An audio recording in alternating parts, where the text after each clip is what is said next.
আমরা যখন মৃত ব্যক্তির কবরের পাশে দাঁড়াই, জিয়ারত করতে যাই, তখন কি মৃত ব্যক্তি বুঝতে পারে আমরা যে তার কবরের পাশে দাঁড়িয়েছি?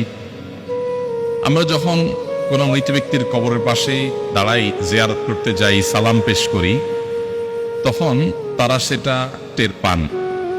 তাদের ধ্বংসাবশেষ মাটির সাথে মিশে গেলেও আল্লাহ রাব্বুল আলামিন বারজাখী জীবনে, এটাকে বারজাখী জীবন বলে, মৃত্যু থেকে নিয়ে কিয়ামতের আগ পর্যন্ত যে জীবনটা আছে, এখানে মানুষের শরীর মাটির সাথে মিশে যাক, পানিতে গলে যাক, যেখানে যে অবস্থা থাকুক, সেখানে এক প্রকারের রূহ আল্লাহ তাআলা শুধুমাত্র বিশেষ কিছু জিনিস যেগুলো আল্লাহ তাআলা অনুভব করাতে চান, সেগুলো অনুভব করার ক্ষমতা আল্লাহ তাদেরকে দেন।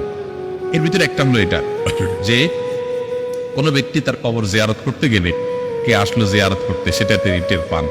সালাম যখন দেন তখন সালামের জবাবও তিনি দেন, সেটা আমরা শুনতে পাই না, জাস্ট এটুকু। এটা বহু সালাফদের মত। ইমাম ইবনে আব্দুল বার রাহিমাহুল্লাহ, বরাতে ইবনে কাইয়িম রাহিমাহুল্লাহ, অনেক ইমামগণ এ বিষয়ে অনেকগুলো হাদিস উল্লেখ করেছেন। যদিও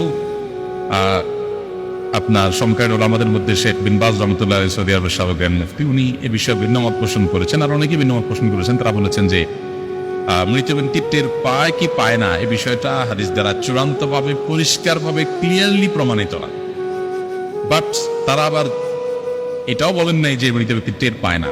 তো উভয় মতকে সামনে রেখে আমরা বেশিরভাগ সালাফ বা পূর্বসূরি ওলামাদের এই ক্ষেত্রে যে মতামত পাই, সেটা হলো যে তাদের মতামত হলো হাদিসের আলোকে যে মৃত ব্যক্তি তার পরিচিত অপরিচিত যে কোনো ব্যক্তি কবর জিয়ারত করলে তাকে যখন সালাম পেশ করে, তখন রব্বুল আলামিন তাকে এই সালামটার জবাব দেওয়ার জন্য যে রূহের প্রয়োজন, যতটুকু অনুভূতির প্রয়োজন, সেই মাটি ধ্বংসাবশেষ যেখানে যে অবস্থা আছে, অতটুকু আল্লাহ তাআলা ফেরত দেন এবং তিনি রিপ্লাই করেন, সেটা আমরা শুনতে পাই না, জাস্ট এটুকু।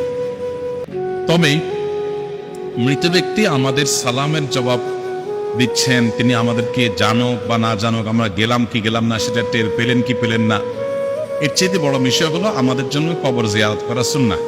আমরা দূর থেকে তাদের জন্য দোয়া করলে সেটাও তাদের উপকারে আসবে।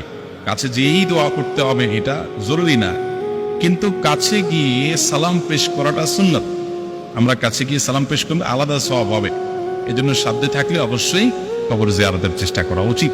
নবী করিম সাল্লাল্লাহু আলাইহি ওয়াসাল্লাম বলেছেন, যুরুল কুবুর ফাইন্নাহা তুযাক্কিরুকুমুল আখিরা, তোমরা কবর জিয়ারত করো, কারণ কবর জিয়ারত তোমাদেরকে আখিরাতের কথা স্মরণ করিয়ে দেয়।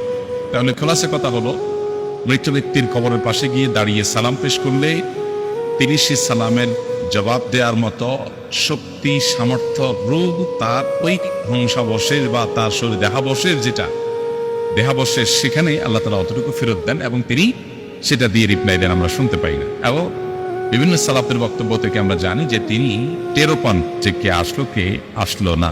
আল্লাহু আ'লাম বিস-সাওয়াব।